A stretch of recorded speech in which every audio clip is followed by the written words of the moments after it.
అందరికీ వందనాలు. మన ప్రాతకాల ప్రార్థన ప్రారంభించుకుందాం. ప్రార్థన చేసుకుందాం. పూజనీయుడా, పరిశుద్ధుడా, మహాగణుడ, మహోన్నతుడా, కృపా సత్య సంపూర్ణుడా, దయగల తండ్రి యేసయ్య, మీకే స్తుతులు స్తోత్రాలు వందనాలు ఆచరించుకుంటున్నాడు. ఆయన మీ ప్రేమ కొరకు, మీ కృప కొరకు, మీ జాలి కొరకు, మీ దయ కొరకు, మీ వాత్సల్యత కొరకు మీ స్తోత్రాలు వందనాలు ఆచరించుకుంటున్నాను. అన్ని విషయాల్లో మాకు సహాయం చేస్తూ నడిపిస్తున్న విధానం అంతటి కొరకు వందనాలు ఆచరించుకుంటున్నాం. మరొకసారి నాయన వేకుజామున ఎదుగో ప్రభావ మరి తను ఇంకనూ తెల్లవార్చుండగా అయా మీ పాదములతో మేము చేరి దేవా మీతో సహవాసం చేయడానికి మాకు ఇచ్చినటువంటి గొప్ప ఆధిక్యత కొరకు మీకు స్తోత్రాలు వందనాలు ఆచరించుకుంటున్నాం. మీ ఆత్మశక్తి బలంతో నింపు ప్రార్థన చేస్తున్నాం. మహిమ తెచ్చుకోండి. అలాగూ మరి తండ్రి ప్రభా నాయన 91వ కీర్తన మేము చదువుకునే సమయం అంతటిని మా కొరకు దీవించండి, ఆశీర్వదించండి. దేవా మీ వాక్కులు వాగ్దానాలు మా పక్షంగా మీరే నెరవేర్చమని ప్రార్థన చేస్తున్నాం. మీకు స్తోత్రాలు వందనాలు. అలాగే మరి తండ్రి నాయన అయ్యా మీ వాక్యం ద్వారా మీ సేవకుల ద్వారా మీరు మాతో మాట్లాడమని ప్రార్థన చేస్తున్నాం. మీరు మాట్లాడే దేవుడు ఇంటినందుకు మీ స్తోత్రాలు. దేవా మరి తండ్రి నాయన కృప చూపించండి. మేము ఎలానైనా స్వరాన్ని మీరు మాకు వినిపింపజేయమని ప్రార్థన చేస్తున్నాం. మీ వాక్యాన్ని దేవా దాచుకునే మనసు దేవా మరి తండ్రి మెండుగా మీరు మాకు అనుగ్రహించమని ప్రార్థన చేస్తున్నాం. స్తోత్రాలు కృప చూపించండి. చివరి ప్రార్థన ఆశీర్వాదం వరకు మీ సన్నిధి మాకు తోడుగా ఉంచమని ప్రార్థన చేస్తున్నాను. ఆయన దేవా అన్ని విషయాలు మీరు సహాయం చేసి మీ నామానికి మహిమ తెచ్చుకోండి. దేవా ఇచ్చిన ఈ సమయం కొరకు మీ స్తోత్రాలు. ముందు సమయం అంతటి మా కొరకు దీవించమని యేసయ్య నామములో స్తుతించి ప్రార్థన చేసి అడిగి వేడుకుంటున్నాం పరలోకపు తండ్రి. ఆమేన్. కీర్తన చదువుకుందాం పిల్లరా. మహోన్నతుని చాటున నివసించువాడే సర్వశక్తి నీడను విశ్రమించువాడు. మహోన్నతుని చాటున నివసించువాడే సర్వశక్తి నీడను విశ్రమించువాడు. ఆయనే నాకు ఆశ్రయము, నా కోట, నేను నమ్ముకున్న నా దేవుడని నేను యెహోవాను గూర్చి చెప్తున్నాను. ఆయనే నాకు ఆశ్రయము, నా కోట, నేను నమ్ముకున్న నా దేవుడని నేను యెహోవాను గురించి చెప్పుచున్నాను. వేటకాని ఊరిలో నుండి ఆయన నిన్ను విడిపించును, నాశనకరమైన తెగులు రాకుండా నిన్ను రక్షించును. వేటకాని ఊరిలో నుండి ఆయన నిన్ను విడిపించును, నాశనకరమైన తెగులు రాకుండా నిన్ను రక్షించును. ఆయన తన రెక్కలతో నిన్ను కప్పును, ఆయన రెక్కల క్రింద నీకు ఆశ్రయం కలుగును. ఆయన సత్యము కేడుమును డాలునై ఉన్నది. ఆయన తన రెక్కలతో నిన్ను కప్పును, ఆయన రెక్కల కింద నీకు ఆశ్రయం కలుగును. ఆయన సత్యము కేడమును డాలునై ఉన్నది. రాత్రి వేళ కలుగు భయమునికైనను, పగటి వేళ ఎగురు బాణమునికైనను, రాత్రి వేళ కలుగు భయమునకైనను, పగటి వేళ ఎగురు బాణమునకైనను, చీకటిలో సంచరించే తెగులునికైనను, మధ్యాహ్నం ముందు పాడు చేయు రోగమునికైనను నీవు భయపడుకుందువు. చీకటిలో సంచరించి తెగులకైనను, మధ్యాహ్నం మందు పాడు చేయ రోగమునకైనను నీవు భయపడకుందువు. నీ ప్రక్కన 1000 మంది పడినను, నీ కుడి పక్కన 10,000 మంది కూడినను అపాయం నీ ఎదుకు రాదు. నీ ప్రక్కన 1000 మంది పడినను, నీ కుడి ప్రక్కన 10,000 మంది కూడినను అపాయం నీ ఎదుకు రాదు. నీవు కన్నులారా చూచుచుండగా భక్తిహీనులకు ప్రతిఫలం కలుగును. నీవు కన్నులారా చూచుచుండగా భక్తిహీనులకు ప్రతిఫలం కలుగును. యెహోవా నీవే నా ఆశ్రయము అని నీవు మహోన్నతుడైన దేవుని నీకు నివాసస్థలంగా చేసుకుని ఉన్నావు. యెహోవా నీవే నా ఆశ్రయము అని నీవు మహోన్నతుడైన దేవుని నీకు నివాస స్థలముగా చేసుకుని ఉన్నావు. నీకు అపాయం ఏమీ రాదు, ఏ తెగులును నీ గుడారము సమీపించదు. నీకు అపాయం ఏమీ రాదు, ఏ తెగులును నీ గుడారం సమీపించదు. నీ మార్గములన్నిటిలో నిన్ను కాపాడుటకు ఆయన నిన్ను గూర్చి తన దూతలకు ఆజ్ఞాపించును. నీ మార్గములన్నిటిలో నిన్ను కాపాడుటకు ఆయన నిన్ను గూర్చి తన దూతలకు ఆజ్ఞాపించును. నీ పాదములకు రాయి తగలకుండా వారు నిన్ను తమ చేతుల మీద ఎత్తి పట్టుకుందరు. నీ పాదములకు రాయి తగులకుండా వారిని తమ చేతుల మీద నిన్ను ఎత్తి పట్టుకుందరు. నీవు సింహములను, నాగుపాములను త్రొక్కెదవు, కొదమ సింహములను, భుజంగములను అనగద్రొక్కెదవు. నీవు సింహములను, నాగుపాములను త్రొక్కెదవు, కొదమ సింహముల భుజంగములను అనగద్రొక్కెదవు. అతడు నన్ను ప్రేమించుచున్నాడు గనుక నేను అతన్ని తప్పించదను, అతడు నా నామం ఎరిగిన వాడు గనుక నేను అతన్ని గనపరచదను. అతడు నన్ను ప్రేమించుచున్నాడు గనుక నేను అతను తప్పించదను, అతడు నా నామమును ఎరిగినవాడు గనుక నేను అతను గనపరచెదను. అతడు నాకు మొరపెట్టగా నేను అతనికి ఉత్తరం ఇచ్చదను, శ్రమలో నేను అతనికి తోడై ఉండెదను, అతను విడిపించి అతను గొప్ప చేసేదను. అతడు నాకు మొర్రపెట్టగా నేను అతనికి ఉత్తరం ఇచ్చేదను, శ్రమలో నేను అతనికి తోడై ఉండేదను, అతను విడిపించి అతని గొప్ప చేసేదను. దీర్ఘాయు చేత అతని తృప్తిపరచదను, నా రక్షణ అతనికి చూపించదను. దీర్ఘాయువు చేత అతని తృప్తిపరచెదను, నా రక్షణ అతనికి చూపించేదను. ఆమేన్. దేవుని వాక్యం ఉన్న పిల్లరా, దైవజనులు ప్రదర్శకులు గారు వచ్చి మనకు దేవుని వాక్యాన్ని అందిస్తారు. ప్రియమైన వారులారా, ఈ ఉదయకాలం అపోస్తలుడైన పౌలు కొరింథీయులకు రాసిన మొదటి పత్రిక 2వ అధ్యాయం 9వ వచనం చదువుకున్నాం. ఇందును గూర్చి దేవుడు తను ప్రేమించు వారి కొరకు ఏవి సిద్ధపరిచెనో అవి కంటికి కనబడలేదు, చెవికి వినబడలేదు, మనుష్య హృదయమునకు గోచరము కాలేదు అని వ్రాయబడి ఉన్నది. ప్రార్థన. ప్రేమ గల మా తండ్రి, పరిశుద్ధ దేవ, మీకు స్తోత్రాలు. ఈ ప్రాతకాల ధ్యానం మా కొరకు ఆశీర్వదించి దీవించి మీ వాక్యం ద్వారా మమ్మలను బలపరచమని వీరు చేసి మీ బిడ్డలను, వారి కుటుంబాలను, వారి ఆప్తులు, వారి అంశాలు మీకు అప్పగిస్తూ ఈ సమయం మా కొరకు దీవించమని, వాక్యమై ఉన్నటువంటి మా కొరకు శిలువలో ప్రాణం పెట్టి తిరిగి లేచి పునరుద్ధరణుడైన సజీవుడైన యేసుక్రీస్తు ప్రభు శక్తిగల నామములో ప్రార్థిస్తున్నాం తండ్రి, ఆమేన్. పౌలు భక్తుడు కొరింథీ సంఘానికి వ్రాసినటువంటి ఈ భాగం బ్యాక్గ్రౌండ్ మనం యెషయా గ్రంథంలోనికి వెళ్ళాలి. యెషయా గ్రంథం 64వ అధ్యాయం 4వ వచనంలో ఇలాగ వ్రాయబడి ఉన్నది. యెషయా గ్రంథం 64వ అధ్యాయం 4వ వచనం. తన కొరకు కనిపెట్టు అనే విషయమై నీవు తప్ప తన కార్యము సఫలము చేయు మరి ఏ దేవునిని ఎవడును ఏ కాలమున చూచి ఉండలేదు. అట్టి దేవుడు కలడన్న సమాచారము మనుష్యులకు వినబడలేదు. అట్టి సంగతి వారికి తెలిసి ఉండలేదు. అలాగే ఇదే యెషయా గ్రంథంలో 65వ అధ్యాయం 17వ వచనం. ఇదిగో నేను క్రొత్త ఆకాశమును క్రొత్త భూమిని సృజించుతున్నాను, మునుపటివి మరువబడును, జ్ఞాపకమునకు రావు. ఈ రెండు భాగాలను ఆధారం చేసుకుని మరి విశేషంగా 64:4 పౌలు భక్తుడు కొరింథీ సంఘానికి వ్రాస్తూ దేవుని ప్రేమించేటటువంటి వారి కొరకు, దేవుని సన్నిధానంలో కనిపెట్టేటటువంటి వారి కొరకు, వేచి ఉండేటటువంటి వారి కొరకు, వారి కార్యాలను సఫలం చేసేటటువంటి దేవుడు మాత్రమే కాదు, ఆయన ఎటువంటి వాడు, ఆయన విషయాలు అందరికీ అర్థం కావు, మనుషులకు వినపడలేదు, అట్టి సంగతి వారికి తెలిసి ఉండలేదు, ఎవడు ఏ కాలంలో చూచి ఉండలేదు. కొందరికి కొన్ని విషయాలు కనబడతాయి, కొందరికి కొన్ని విషయాలు కనబడవు. మనం ఏమంటామంటే నా దృష్టికోణంలో నుండి చూడు, అప్పుడు నీకు అర్థమవుతుంది అంటాం. మనం దేవుడు తను ప్రేమించేటటువంటి వారి కొరకు ఆయన ఎన్నో సిద్ధం చేస్తాడు. ఎప్పుడు చెప్పాడు దేవుడు తన జనాంగానికి ఈ మాట అంటే,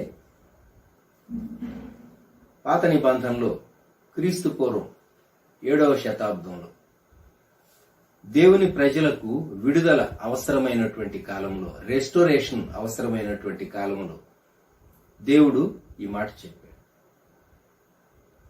వారు ఇంకా శ్రమలో ఉండగా వారికి ఈ మాట చెప్పాడు.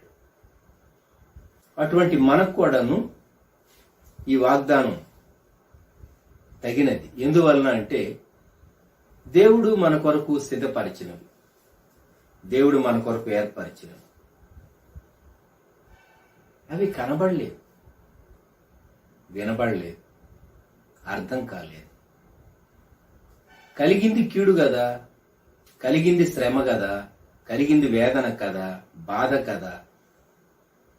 దీనిలో నుండి దేవుడు మన కొరకు మేలైంది ఏమి సిద్ధం చేశాడు, ఎలా సిద్ధం చేశాడు, ఎలా సిద్ధం చేయగలిగాడు?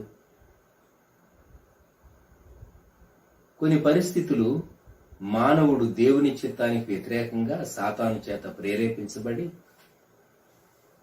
భూమి మీద భయంకరమైనటువంటి కార్యాలు చేస్తూ వచ్చారు. ప్రపంచ యుద్ధాలు దేవుని చిత్తానుసారంగా వారు చేశారా? కాదు. మానవుల యొక్క సొంత ఉద్దేశాలను బట్టి, దురాక్రమణలను బట్టి, ఆయా పరిస్థితులు, సమస్యలను బట్టి ప్రపంచ యుద్ధాలు, 2 ప్రపంచ యుద్ధాలు వచ్చినాయి. అది జన నష్టం జరిగింది, ఆస్తి నష్టం సరే, ఆర్థిక వ్యవస్థలు చితికిపోయాయి. ఇప్పుడు మనం ఎదుర్కొన్నటువంటి ఈ పరిస్థితి గతంలో కంటే మనం దేవుని రాకడకు సమీపంగా ఉన్నటువంటి ఈ కాలంలో, విజ్ఞానం వృద్ధి చెందిన, టెక్నాలజీ వృద్ధి చెందినటువంటి ఈ కాలంలో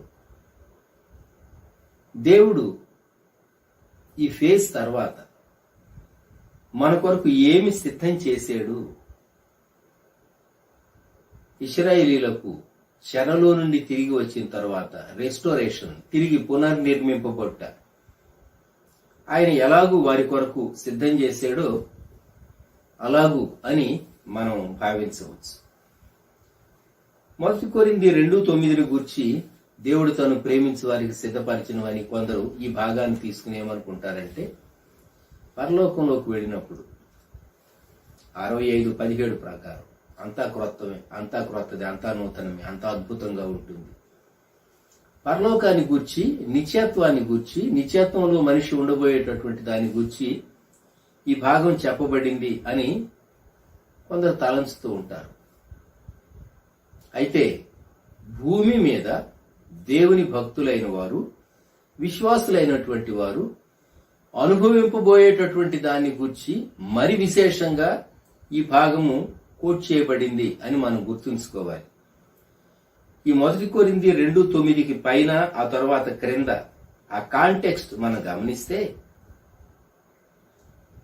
7వ వచనం నుండి దేవుని జ్ఞానము మర్మమైనట్టుగా బోధించుచున్నాము, ఈ జ్ఞానము మరుగై ఉండెను, జగదుత్పత్తికి ముందుగానే దీనిని దేవుడు తన మహిమ నిమిత్తము నియమించెను. 10వ వచనంలో మనకైతే దేవుడు వాటిని తన ఆత్మ వలన బయలుపరిచి ఉన్నాడు. 11వ వచనం, ఒక మనుష్యుని సంగతులు అతనిలోనున్న మనుష్యాత్మకే గాని మనుషుల్లో మరి ఎవనికి తెలియను, అలాగే దేవుని సంగతులు దేవుని ఆత్మకే గాని మరి ఎవనికి తెలియదు. ఇది దేవుడు రివీల్ చేసినటువంటి విషయాలు సువార్తను గూర్చి, శుభవార్తను గూర్చి, ప్రభు అయిన యేసుక్రీస్తు వారిని గూర్చి, ఆయన శిలువను గూర్చి. అందుకే 8వ వచనంలో అంటాడు, అది లోకాధికారుల్లో మరి ఎవరికి తెలియదు, అది వారికి తెలిసి ఉండిన ఎడల మహిమా స్వరూపియగు ప్రభువును శిలువ వేయకపోయి ఉందురు అన్నాడు. దేవుడు తనను ప్రేమించు వారికి సిద్ధం చేసింది ఏంటి? ఇది మన ప్రశ్న. The mysterious wisdom of God, అదే శుభవార్త, గాస్పెల్. లోకంలో చాలా మతాలు ఉన్నాయి, లోకంలో చాలా రకాలైనటువంటి ఆలోచన విధానాలు ఉన్నాయి, లోకంలో నియమబద్ధంగా భక్తి చేసేటటువంటి వారు, చాలా నిష్టగా జీవించేవారు ఎందరో ఉన్నారు. కానీ వారికి లేనివి యేసుక్రీస్తు ప్రభువును నమ్మినటువంటి ఒక వ్యక్తికి ఉండేవి, దొరికేవి. మొదటిది పాపక్షమాపణ, రక్షణ. నీ పాపము క్షమించబడింది అనేటటువంటిది మనసాక్షి చాలా క్లియర్ గా శుద్ధి నొందుతుంది. ఇది ఎంత ధన్యకరమైన స్థితి. ఇక నీ మనసాక్షి నీ మీద నేరారోపణ చేయదు. రెండోది, నీ కొరకు శిలువలో ప్రాయశ్చిత్తం చెల్లించబడింది. మనం చేసినటువంటి అప్పు ఎవరో ఒకరు చెల్లించకుండా అప్పు ఎలాగో రద్దు చేయబడుతుంది? మన లోన్ ఎవరో ఒకళ్ళు క్లోజ్ చేయకుండా దాన్ని పే చేసి అది ఎలాగూ నిల్ బ్యాలెన్స్ చూపిస్తుంది? మన పాపపు రుణము, మన మీద విరోధంగా ఉన్నటువంటి పత్రం శిలువలో మేకులకు కొట్టబడిందని కొలసై పత్రికలో పౌలు భక్తుడే జ్ఞాపకం చేశాడు. కనుక ప్రాయశ్చిత్తం, వ్యక్తి దేవుని యందు సంతోషించడానికి ఆధారం ఉన్నది. శిలువను బట్టి, యేసుక్రీస్తు ప్రభు ప్రాయశ్చిత్త బలిని బట్టి. మూడవది, ఏ ముఖం పెట్టుకుని మనం దేవుని దగ్గరకు వచ్చి దేవునితో సహవాసం చేయగలం? మన విశ్వాసం ద్వారా నీతిమంతులంగా తీర్చబడ్డాం. జస్టిఫికేషన్. ఉచితముగా యేసుక్రీస్తు ప్రభు యొక్క శిలువ రక్తమునందు మన కొరకు చిందించబడిన ప్రోక్షణ రక్తమునందు విశ్వాసం ఉంచడం ద్వారా మనము నీతిమంతులంగా తీర్చబడ్డాం. ఈ నీతి మన నీతి కాదు, ప్రభు అయిన యేసుక్రీస్తు యొక్క నీతి. ఇది మనకు ఆరోపించబడినది, ఇంప్యూటెడ్ రైచియస్నెస్ అంటారు. మనకు ఆరోపించబడినటువంటి నీతి. నాలుగవది, దేవునితో మనం సమాధానం కలిగి ఉన్నాం. మట్టి మనిషి మహిమా స్వరూపైనటువంటి దేవునితో సమాధానం కలిగి ఉండటం అంత తేలికైనటువంటి విషయం కాదు. మనం తప్పు చేసేటటువంటి స్వభావం కలిగినటువంటి వారు. ఎందుకంటే మన బుద్ధి మట్టి బుద్ధి. మరి తిరిగి జన్మించినటువంటి వ్యక్తి దేవుని ఆత్మ చేత నడిపించబడినప్పుడు ఎప్పటికప్పుడు ఒప్పుకుంటూ శుద్ధి చేసుకుంటూ దేవునితో సమాధానం కలిగి ఉంటాడు. అంతేకాదు దేవుని ఆత్మయందు ఆనందిస్తాడు. ఆత్మయందు ఆనందం ఇది తెచ్చిపెట్టుకునే ఆనందం కాదు, నటించేటటువంటి ఆనందం కాదు, ఆనందంగా ఉన్నాను అనేటటువంటి ఒక భావన కాదు. It's not an imagination, it's a fact. ఇది ఆత్మలో ఉండేటటువంటి ఆనందం. అంతేకాదు ఇది దేవునితో సహవాసం, fellowship with God through Christ Jesus. యేసుక్రీస్తు ప్రభు ద్వారా దేవునితో మనం సహవాసం చేస్తాం. ఎందుకంటే మార్గం ఆయనే, సత్యం ఆయనే, జీవం ఆయనే, ప్రభు అయినటువంటి యేసే. యేసుక్రీస్తు ప్రభువుకు వేరుగా మనం దేవుని అప్రోచ్ కాలేం. అప్రోచ్ అయితే అంగీకరింపబడటానికి అవకాశం లేదు. ధర్మశాస్త్ర సంబంధమైనటువంటి శాప విధి కింద మనం ఉండవలసిందే, తీర్పు కింద మనం ఉండవలసిందే. కనుక శుభవార్త చాలా శ్రేష్టమైనది. ఇది ఒక మర్మం. ఇది ఎప్పుడు బయలుపరచబడింది? జగదుత్పత్తికి ముందుగానే దేవుడు సిద్ధం చేసాడు గాని, ఏర్పరిచాడు గాని, యుక్త కాలములో దేవుడు బయలుపరిచాడు. పాత నిబంధనలో ఇది సూచన వలె ఛాయారూపంగా బయలుపరచబడింది. బలులలో, అర్పణలలో, ప్రత్యక్ష గుడారంలో, అదే శిలువలో యేసుక్రీస్తు ప్రభువులో నిజత్వంగా దేవుడే శరీరధారిగా మన కొరకు శిలువలో మరణించినటువంటి అద్భుతమైనటువంటి విషయం, చారిత్రాత్మక సత్యం. ఎవరు కాదనలేనిది, కొట్టివేయలేనిది. ఈ శుభవార్త ఇది ఎంతో శ్రేష్టమైనది. కనుక దేవుని ప్రేమించేటటువంటి వారి కొరకు దేవుడు అనుగ్రహించినటువంటి శుభవార్త విలువైనది. Gospel is so precious. దైవజనులు జాన్ కెనడీ గారు చెప్పేవారు, the gospel is much bigger, much deeper and much wider than we think అని చెప్పేవాడు. మనం అనుకునేటటువంటి దానికంటే శుభవార్త అనేది సువార్త. అది చాలా లోతైనది, చాలా వెడల్పైనది, అది చాలా గంభీరమైనది.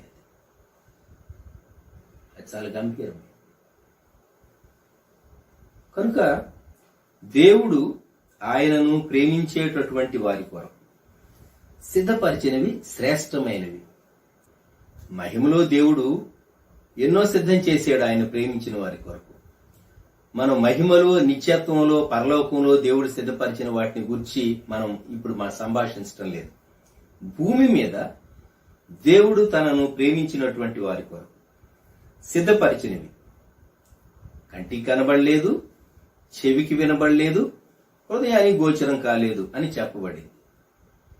పాత నిబంధనలో నుండే, ఆది కాండంలో నుండి, నిర్గమకాండంలో నుండి, నూతన నిబంధనలో నుండి 3 విషయాలు మీ దృష్టికి నేను తీసుకుని వస్తాను. ఆది కాండం 22వ అధ్యాయం. అబ్రహాము తన కుమారునితో మోరియా పర్వతం ఎక్కుతూ ఉన్నాడు. ఆది కాండం 22వ అధ్యాయం. కుమారుడు ప్రశ్న వేశాడు. కుమారుడు ఏమని ప్రశ్న వేశాడు అంటే, ఆది కాండం 22:7, నిప్పును కట్టెలును ఉన్నవి గాని దహన బలికి గొర్రె పిల్ల ఏది అని అడుగగా, అబ్రహాము, నా కుమారుడా, దేవుడే దహన బలికి గొర్రె పిల్లను చూచుకొనని చెప్పాను. ఇక్కడ ఈ భాగంలో అబ్రహాము ఇచ్చినటువంటి జవాబు, దేవుడే దహన బలికి గొర్రె పిల్లను చూచుకున్నాడు. దేవుడే దహన బలికి గొర్రె పిల్లను చూచుకున్నాడు. అంత ఎత్తైనటువంటి ఆ మోరియా పర్వతం పైన కొమ్ములు పొదలో తగులుకొని ఉన్నటువంటి పొటేలు ఎలాగూ ఉండటం సాధ్యమైంది. సరిగ్గా అదే సమయానికి దేవుడు ఎలా తీసుకుని వచ్చాడు? That is God's wonderful providence. అబ్రహాము దేవుని విశ్వసించి నేను నా కుమారుణ్ణి అర్పించినా సరే మృతుల్లో నుండి తిరిగి వస్తాడు అనేటటువంటి విశ్వాసంతో అబ్రహాము తన కుమారుణ్ణి అర్పించడానికి కత్తెత్తాడు. చూచారా? దేవుడు ఆయనను ప్రేమించేటటువంటి వారి కొరకు ఏది ప్రొవైడ్ చేయాలో ఆయన ఎరిగినటువంటి దేవుడు. నిర్గమకాండం 16వ అధ్యాయం. ఇశ్రాయేలీలు ఈజిప్ట్ నుంచి బయటకు వచ్చారు. ఈజిప్ట్ నుండి బయటకు వచ్చిన తర్వాత వారికి మాంసం జ్ఞాపకం వచ్చింది. వారు మనలాంటి వారే కదా. అప్పుడప్పుడు మనకు కూడాను ఒకప్పుడు తినవన్నీ జ్ఞాపకం వస్తూ ఉంటాయి. ఒకప్పుడు ఎంత బాగా తినేవాళ్ళం. చాలా మార్లు మనం గడిచిన రోజులను జ్ఞాపకం చేసుకుని ఏదో ఫీల్ అవుతూ ఉంటాం. ఇశ్రాయేలీలు కూడా మన వంటి వారే. వారికి సడన్ గా ఐగుప్తు మాంసము జ్ఞాపకం వచ్చింది. మోషే అహరోనుల మీద సణిగేరని 2వ వచనంలో వ్రాయబడింది. సమాజం అంతయు మోషే అహరోనుల మీద సణిగెను. 3వ వచనం. ఇశ్రాయేలీలు మేము మాంసము వండుకొని కుండల యొద్ద కూర్చుండి తృప్తిగా ఆహారము తినున్నప్పుడు యెహోవా చేతి వలన ఎర చావకపోతిమి. తృప్తిగా తిని చనిపోయి ఉండేవారట. వీళ్ళకి తృప్తిగా మాంసం ఇచ్చేవాళ్ళ ఈజిప్షియన్స్. అబద్ధం కదండి. దేవుడు అద్భుతమైన రీతిగా వారికి విడుదలిచ్చి నడిపిస్తూ ఉంటే ఇప్పుడు మాంసం జ్ఞాపకం వచ్చింది. దేవుడు ఏం చేయాలి? బెదిరించాలా? ఇంకొకసారి మీరు మాంసం అనే మాట మోషే దగ్గర ఎత్తేరో జాగ్రత్త అనాలా? లేక మాంసం ఇవ్వాలి? అప్పుడు దేవుడు ఏమన్నాడు? యెహోవా మీద మీరు సణిగిన సణుగులను ఆయన వినుచున్నాడు. మోషే చెప్పిన మాట. ఆ తరువాత వచనంలో 12వ వచనం. సాయంకాలమున మీరు మాంసము తిందురు. సాయంకాలమున మీరు. అదే రోజు పూర్తిగా 12 గంటలు గడవలేదు. లేక ఒక 10 గంటలు గడిచింది అనుకోండి. ఇది ఉదయకాలం జరిగినటువంటి సంఘటన. ఏ 6 గంటలు 10 గంటల మధ్య జరిగిందో. సాయంకాలానికి ఏం జరిగిందో చూడండి. 13వ వచనం. పూరేడులు వచ్చి వారి పాళెమును కప్పెను. పూరేళ్లు మంచిగా తినేసేసారు. మంచిగా తిన్నారు మాంసం. పిల్లలేమి పెద్దలేమి కరువుదీరా తిన్నారు. చూచారా? వీరు దేవుని మీద సణిగిన వారైనా సరే వారు దేవుని మాటకు విధేయులై ఐగుప్తు నుండి వచ్చారు గనుక వారి బలహీనతను దేవుడు ఎరిగినటువంటి వాడై వారికి ఆహారాన్ని ఇచ్చాడు. అటువంటి దేవుడు సణిగినటువంటి అవిధేయులైనటువంటి ఈ విమోచిత ప్రజలకే ఆహారం ఇచ్చినటువంటి దేవుడు మనకు 12 గంటల్లో మన మనసులో ఉన్నటువంటి కోరిక కొన్ని మార్లు ఆయన నెరవేర్చడా? మన ఆహారపు కొరత ఆయన తీర్చడా? ఆలోచించండి. యోహాను సువార్తలోనికి వద్దాం. 21వ అధ్యాయం. యేసుక్రీస్తు ప్రభు పునరుద్ధానుడై తిరిగి లేచాడు. అయితే విచారకరమైన స్థితి, శిష్యులు చేపలు పట్టడానికి తమ మొదటి వృత్తిలోనికి, పాత జీవితంలోనికి వెళ్లిపోయారు.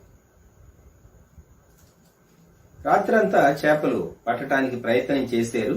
కానీ యోహాను సువార్త 21:3 ఆ రాత్రి ఏమీయూ పట్టలేదు. సూర్యోదయం అవుతుండగా యేసు ధరణి నిలిచారు. అప్పుడు ఉదయకాలంలో దోణి కుడి ప్రక్కన వలవేయమన్నాడు ప్రభు. వలవేశారు. 153 గొప్ప చేపలు ఆ వలలో పడి. ఉదయకాలం ఎప్పుడు చేపలు వలలో పడవు, గొప్ప చేపలు మరెన్నడూ పడవు. అది సమయం కానే కాదు. రాత్రంతా వారు వలలు వేసినటువంటి ప్రొఫెషనల్ వీరు ఫిషర్మెన్, వారు ప్రొఫెషనల్ ఫిషర్మెన్. ఒకప్పుడు ఎంతో నిపుణత కలిగినటువంటి వారు. అయితే ఈ చేపలు ప్రభు మాట చొప్పున వీరు వల వేసారు గనుక ఇప్పుడు వారు ఆ చేపల వల విస్తారంగా పడింది, బరువుగా ఉన్నది. చేపలు అంత విస్తారంగా పడినను వల పిగల్లేదని 12వ వచనంలో ఉంది. యేసు రండి భోజనము చేయడని వారితో అన్నారు. రాత్రంతా పాపం కష్టపడ్డారు కదా. తండ్రి మనసు వారి కొరకు ఏమి సిద్ధం చేయించాడు దేవుడు? 9వ వచనం. వారు దిగి దరికి రాగానే అక్కడ నిప్పులను, వాటి మీద ఉంచబడిన చేపలను, రొట్టెయు కనబడింది. ఎంత చక్కని ఆహారం! ఎవరు సిద్ధం చేశారు? దేవదూతలే అనుకోండి.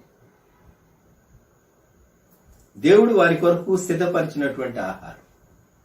దేవుడు నీకేది అవసరమో, నీకెప్పుడు అవసరమో, నీవు ఒకవేళ అలసిపోయి కురింగిపోయి నిరాశలోనికి వెళ్ళినటువంటి వ్యక్తివైనా సరే,